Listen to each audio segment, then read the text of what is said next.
안녕하세요. 장폴더TV의 김PD입니다. 오늘 날씨가 상당히 춥습니다. 지금 밖에 잠깐 나갔다 왔는데 너무 춥네요. 그래서 보일러를 틀었습니다.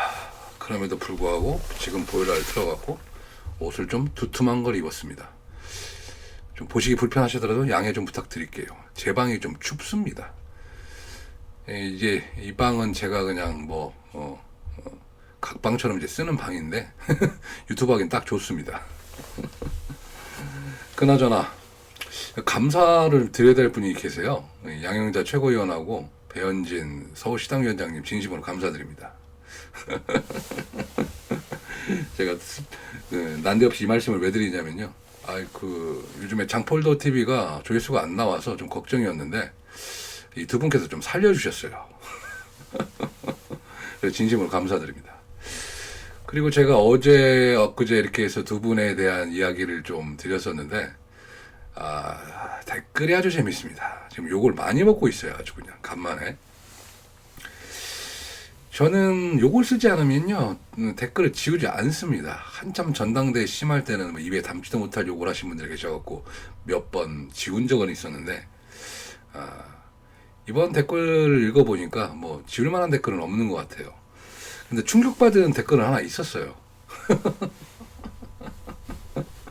그 내용이 뭐냐면요. 다른 댓글들은 평범하죠. 정신 차려라. 불쌍하다. 양양자 배현진이 최고다. 이런 댓글들은 얼마나 쓰실 수 있어요. 얼마든지. 대한민국은 표현의 자유가 있는 국가입니다. 근데 한 댓글이 비수처럼 다가오더라고요. 아저씨 머리 좀 감고 방송하세요. 저 그 머리 감고요. 젤 바른 것이 젤. 나 진짜. 그래서 오늘 젤 안 발랐어요, 내가. 충격이었습니다. 충격. 여하튼 간에. 좀 잡소리를 좀 했습니다. 근데 오늘은요, 참, 아이러니컬하다 그럴까요? 역사적으로 아이러니컬하다 할까? 이제 내일은 12월 3일입니다. 그리고 지금 국힘의 지도부는 추경호 원내대표 구속 기로에 있다 보니까 다 이제 그쪽에 가신 것 같아요. 구속 적부심 심사 때문에 이제 그쪽으로 다 가셔서 지금 밤을 지새울 것 같은데 상황이 그렇습니다. 이 추경호 원내대표가 구속되고 안 되고에 따라서 국힘의 방향성은 아마 엄청나게 달라질 거예요. 그런 날이 바로 오늘입니다. 그리고 내일은 계엄 1주년? 계엄 1년 된 날이죠. 참 긴 밤입니다. 긴 밤. 또 제가 또 들은 얘기인데요. 지금 내일 무슨 탁현민 전 행정관이 기획을 맡아서 무슨 다크 투어니 뭐니 국회에서 한다고 합니다. 여하튼 간에 참 꼴불견입니다. 또 개딸들이 또 그거 갖고 막 또 싸운다고 하네요. 무슨 우원식 무슨 다크투어라는데 우원식이 넘은 담장 이렇게 소개하고 그런 게 있나 봐요. 근데 왜 이재명 대통령이 담장을 넘는 걸 소개해야지 왜 우원식이냐 이런 식으로. 참 재밌는 분들입니다. 그래서 오늘은 123 계엄에 대해서 좀 말씀을 한번 드려볼까 해요. 좀 안타까운 역사죠. 역사의 한 편으로 기록됐으니까. 제 입장부터 말씀드리면 계엄은 결과적으로 잘못됐다고 생각합니다. 그리고 헌법재판소에서 저는 만장일치로 판결이 났죠. 이유와 어쨌든 간에 결과적으로 잘못됐다고 저는 생각을 해요. 그리고 이미 헌법재판소에서 결과가 나왔기 때문에 국민의 한 사람으로서 저희 집 개들이 또 짖네요. 뭐가 온 모양입니다. 국민의 한 사람으로서 법치는 지켜야 된다고 봐요. 계엄을 할 수밖에 없는 어떤 그런 상황도 이해는 하지만 이미 결론이 나는 상황에 있어서는 결과적으로는 잘못됐고 국민들이 많이 힘이 들었었죠.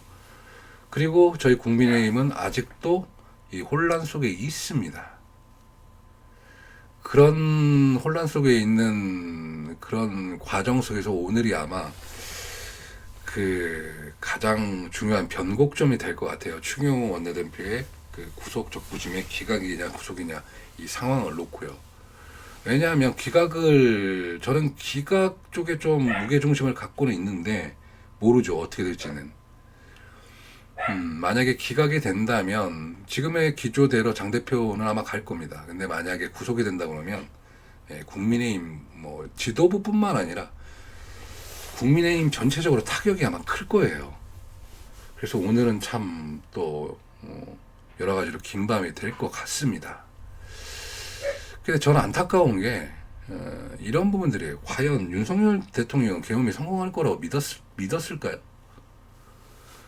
그 점이 너무 안타깝습니다.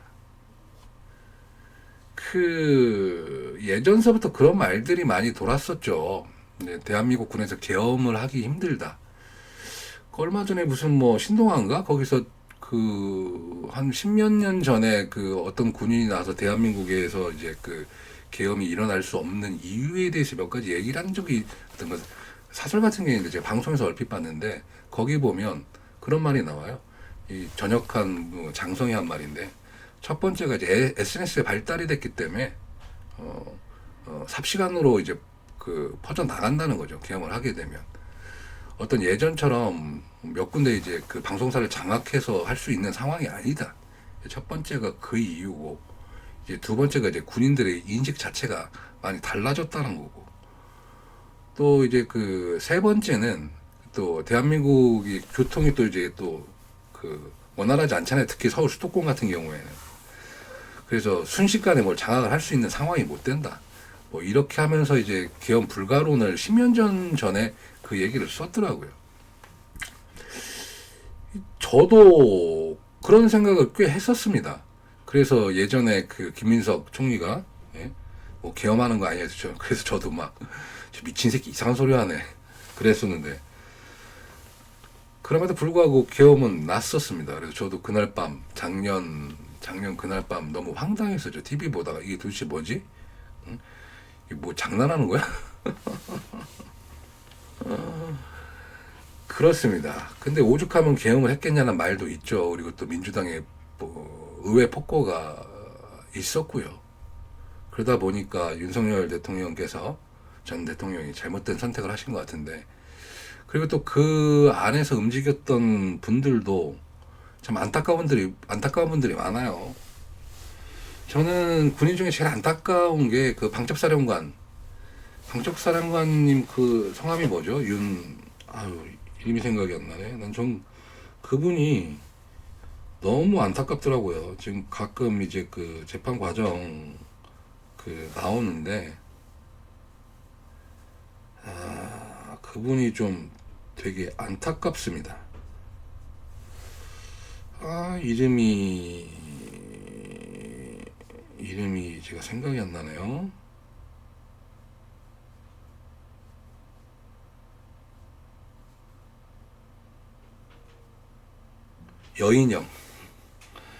여인영 방첩사령관이 상당히 그 안타까워요.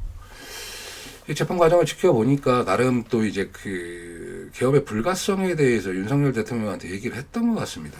그리고 이분이 또 그 재판 과정에서 나와서 줄곧 주장하는 게 그 부분이거든요. 군인은 한순간을 위해서 수십 번, 수백 번 훈련을 한다. 계엄에 대해서 한 번도 자기는 훈련한 적도 없고 그런 걸 해볼 생각도 안 해봤다. 근데 그 전에 이제 윤석열 뭐 지금에 이제 따져 보니까 뭐 이야기는 있었던 것 같더라고요. 근데 이분도 아마 여러 가지 생각이 계셨을 거예요. 이 상황으로서는 계엄을 할 수가 없다라는 상황. 그리고 제가 저번에도 한번 말씀드렸지만 미군이 육군 체제라고 혹시 제가 그 말씀드렸던 그걸 기억하시는 분도 아마 계실 겁니다. 미군이 육군 체제인데 이 육군 체제에서 이군 체제로 이제 통합을 하려고 하거든요. 왜냐하면은 이 실제 전투에 있어서 유기적으로 이게 잘 안 되니다 보니까 군을 통합시키는 거거든요. 어떻게 보면 대한민국이 지금 3군 체계인데 이스라엘처럼 어떤 그런 1군 체제였다면 또 역사는 어떻게 바뀌었을지 모르겠습니다. 그래서 참 이 계엄에 대해서 국민의힘 그 당원으로서 참 안타까운 분들이 많아요. 있어서는 안 될 일이죠. 있어서는 안 될 일이고 어떤 다른 방법을 찾았어야 됐는데 그게 그렇게 되지 않았던 것 같습니다. 그리고 민주당의 의회 폭거는 제가 굳이 말씀 안 드려도 너무너무 많죠. 일을 할 수 없게끔 만들고 예산도 깎아버리고 자기네들이 권력 잡으니까 이제 대통령실도 예산도 늘리네요. 참 이게 답답한 노릇입니다. 이게 그래서 참 계엄 1년을 좀 맞이해서 여러분들과 이런저런 얘기를 좀 하고 싶어서 녹화 버튼을 눌렀는데 참 막상 누르니까 어떻게 얘기를 해야 될지를 잘 모르겠습니다. 여하튼 간에 다시는 대한민국에서 이런 일은 없어야겠죠. 없어야겠고 그렇습니다. 근데 이제 제가 답답한 게 뭐냐면요. 그 장동혁 당대표는 원팀을 계속 강조해 왔었어요. 결국에는 이거죠. 당의 어떤 내부 갈등, 이쪽이 맞다 이쪽이 맞다 이 논리를 떠나서 이 내부 갈등이 증폭되는 순간 국민들은 당을 쳐다보지 않습니다. 제가 어제 방송에서 그런 말씀을 드렸던 적이 있었어요. 재정 건전성이 좋지 않은 회사나 은행에 대해서 여러분이 투자를 하시겠냐고요. 안 하죠. 그거와 똑같은 거예요. 그런 맥락으로 제가 그 배현진 의원과 양용자 의원에 대한 말씀을 드렸습니다. 양용자 의원 같은 경우 소신일 수 있다. 그러나 그 소신이 때와 장소를 맞춰야 되는데 그렇지 못했다는 점을 제가 지적을 했었고요. 그렇게 되면 레거시 미디어들이 쓸 수 있는 말은 뻔하다. 그리고 배현진 서울시당 위원장님 같은 경우에는 이제 페이스북에다 쓰셨죠. 근데 타이밍이 또 절반적으로 기가 막혔고 또 이분이 워낙 또 미디어 환경에 대해서 너무 잘 아는 분이다 보니까 거기서 딱딱 그 미디어들이 그 좋아하는 야마라고 그러죠. 예? 포인트를 딱딱딱딱 찍어서 딱 써버린 거예요.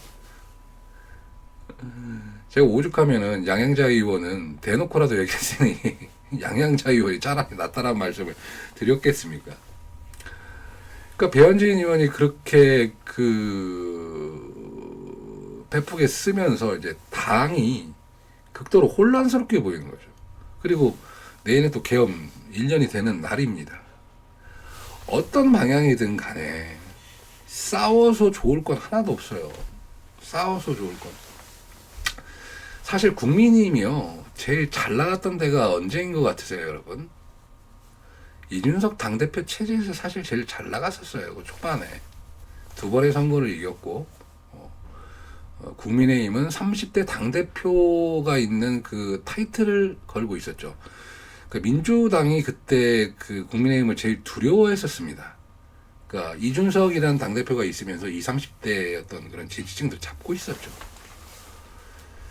그럼에도 불구하고 또 이준석 나름대로의 이 대표 나름대로의 어떤 그런 그 리더십으로서 발휘를 못했던 부분도 없잖아 있었고 또 그리고 원외 당대표가 항상 그렇게 되면 흔들릴 수밖에 없는 상황들이 있습니다. 그런 이 끊임없는 이 권력투쟁 속에 그러면서 당은 또 내용을 걷고 그러면서 김기현 당대표 체제로 갔다가 제가 총선에서 지고 한동훈 당대표 갔다가 한동훈 당대표 체제 한동훈 비대위원장 체제 갔다가 총선에서 지고 나서 당은 또 계엄을 통해서 극도의 혼란을 겪고 있습니다. 그리고 지금까지도 혼란을 겪고 있죠. 그래서 오늘 추경호 전 원내대표의 그 구속 기료에 따라서 당은 또 한 번 그 어떤 혼란이 올 거라고 좀 봐요. 근데 아마 이 기점이 기조의 변화에 대한 변화가 되게 클 거라고 봅니다. 근데 제가 정말 말하고 싶은 건 뭐냐면요. 결국에 우리 안에서의 싸움은요. 민주당 애들은 죽일 듯이 싸워요. 쟤들도 죽일 듯이 싸우는데 결정적으로 이제 쟤들은 뭐냐면 그 뭉칠 땐 또 뭉쳐요. 그게 또 다릅니다. 근데 저희 당은 좀 이상한 게 좀 있어요, 이게. 근데 지금 이 싸움이 길어지면 길어질수록 국민의 신뢰는 더 떠난다는 거죠. 전 그 말씀을 좀 드리고 싶습니다, 여러분들한테. 누가 옳고 누구 그러다 이걸 떠나서 저희끼리 싸워서 얻는 결과는요, 똑같아요. 그래서 지금 장 대표가 원팀을 강조하는 건데, 그거를 좀 알아주셨으면 좀 좋겠어요. 만약에 저는 그런 생각을 해요. 저는 장 대표가 극우 성향이 강하다고 생각을 안 합니다. 극우라는 표현이 좀 그렇지만 만약에 이렇게 흔들어대지 않았다면 아마 장 대표는 오히려 조금씩 좀 그 좌양자라고 그러죠. 조금씩 변심을 아마 했었을 겁니다. 이렇게 안 흔들어댔으면. 근데 너무 시끄럽게 흔들어대니까 가고 싶어도 못 가는 지점이 분명히 있을 거고, 그리고 또 자신을 믿고 찍어준 당원들에 대한 그런 분들의 목소리도 이분들이 흔들리면 흔들릴수록 같이 올라가는 거예요. 이게 싸움은 싸울수록 싸움이 부추겨집니다. 그 내일 이제 장 대표가 100일이 되는데 100일이라는 시간이 뭐 짧으면 짧고 길면 길 시간일 수도 있어요. 근데 당 대표의 임기는 2년이에요. 2년. 근데 2년을 제대로 임기를 마치고 가는 당 대표가 본 적이 없는 것 같아요. 거의. 그렇습니다. 그래서 적어도 저희끼리는 어떤 그런 그 깡패들 옛날 깡패들은 그 낭만이 있었다고 그러잖아요. 뭐 그래도 뭐 어디까지는 안 건든다. 그리고 옛날 정치인들 같은 경우에도 뭐 가족은 안 건든다, 뭐는 안 건든다. 근데 이제는 그런 게 없어진 것 같아요. 그래도 보수당은 좀 그렇게 낭만이 있었으면 좋겠는데 낭만의 정치가 좀 사라진 듯합니다. 그 얘기를 누가 했던가? 예전에 그분이 하셨던 것 같은데 그분 성함이 잘 기억이 안 나네요. 뭐 그렇다는 말씀입니다. 그래서 오늘 밤은 좀 긴 밤이 될 것 같고 또 추운 데서 고생하시는 지도부들 고생이 또 될 것 같고 또 그리고 앞전에 말씀드렸듯이 오늘 밤이 아마 국민의힘의 어떤 그런 역사적인 선택의 기로에 와 있는 것 같습니다. 어쨌거나 뭐 저는 구속이 안 될 것 같아요. 제 생각은 한 52% 정도는 구속이 안 될 것 같고 48% 정도는 또 모르겠습니다. 만약에 구속이 된다면요, 이건 참 폭거죠, 폭거인데 이 폭거에서 끝나는 게 아니라 당의 뿌리가 흔들릴 수가 있어요. 그러니까 내란 정당의 프레임이 완전히 씌워지는 거죠. 그때서부터 이제 그 여러 가지 이제 또 일들이 벌어날 겁니다. 그래서 참 답답하기도 하고 좀 그러네요. 그래서 오늘은 그 지난 계엄에 대해서 한번 얘기를 한번 드려봤고요. 그리고 추경호 원내대표의 어떤 그런 상황에 따라서 국민의힘이 많이 어떤 그런 변곡점을 오늘 밤 이후로 가질 것 같습니다. 그래서 짧게 여러분들한테 이야기 나눴고요. 제가 조금 있다가요, 한 12시 정도? 요 정도에 한번 좀 라이브를 한번 해볼까 해요. 그때 뭐 구속 적부심 상황이 어떻게 될지, 그때 뭐 될지 안 될지는 잘 모르겠으나, 일단 한번 상황을 여러분들과 같이 지켜보겠습니다. 오늘 녹화 방송은 여기서 마치도록 하겠습니다. 감사합니다. 김PD였습니다.